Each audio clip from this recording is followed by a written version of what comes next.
ایمان اغیزې په رواني او جسمي روغتیا باندې. دوهمه برخه د رواني او جسمي روغتیا ترمنځ اړیکې. السلام علیکم ورحمت الله وبرکاتو. ملګرو، زه یم ستاسو ورور، ستاسو ملګری معصوم افغان. تاسو ته په د ایمان اغیزې په رواني او جسمي روغتیا باندې سلسله کې نن په دوهمه برخه کې د رواني او جسمي روغتیا ترمنځ اړیکې موضوع باندې لنډ بحث کوو. هیله لرم چې پوره یې راسره تعقیب کړئ او ورڅخه مستفید شئ. او که چیرې تاسو زموږ په چینل کې نوي یاست نو چینل هم در سره سبسکرایب کولی شئ. راځو د ویډیو په طرف باندې.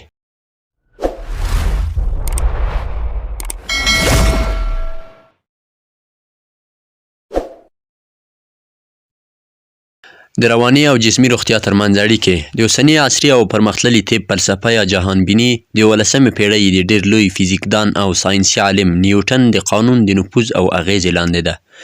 که څه هم د نیوټن قوانین د فزیکي قوې او د مادې د کتلې سره تړاو لري، خو فوقالعاده زیاته اغیزه یې د طب او طبابت د پوهانو او عالمانو په فکر، طبابت او کړو وړو باندې وکړه، چې په پایله کې انسان یوازې د یوه میخانیکي او مادي موجود په توګه معرفي او د هغه ناروغۍ یې د جراحي او کیمیاوي موادو درملو په واسطه د درملنې وړ وګڼلې.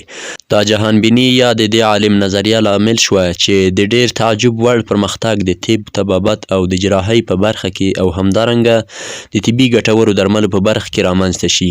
خو باید وویل شي چې ډېرې نورې داسې ناروغۍ هم شته چې نشو کولی د هغو درملنه د درملو، تابلیتو او یا جراحۍ په واسطه سرته ورسوو، چې د هغو یو ښه مثال د حسد ناروغي ده. له نیکه مرغه چې په 19مه پیړۍ کې یو بل مشهور او نومیالي عالم او پوه انشتاین د خپلو څېړنو په واسطه دا خبره کشف او معلومه کړه چې په اصل کې ماده یوه جامده انرژي ده. او بیا دغه مشهور او نومیالي عالم یوه ډېره بهترینه معادله منځته راوړه او ویې ویل چې انرژي مساوي ده د مادې له کتلې ضرب د 19 سرعت سره، یعنی MC مربع مساوي E. او په نتیجه کې د دې عالم او پوه دې نظریې او د معادلې د فزیک او د طب د عالمانو اټکل د مادې د ماهیت او څرنګوالي په هکله له لوی بدلون سره مخامخ کړ.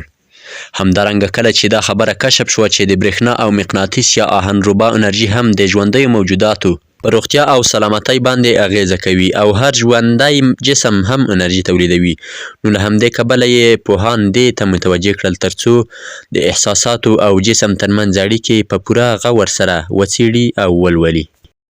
په نتیجه کې دا معلومه او کشف شوه چې مفکوره او احساسات دواړه یو ډول انرژي ده او کولای شي چې زموږ له مادي جسم یعنی جامد انرژۍ سره تعامل وکړي.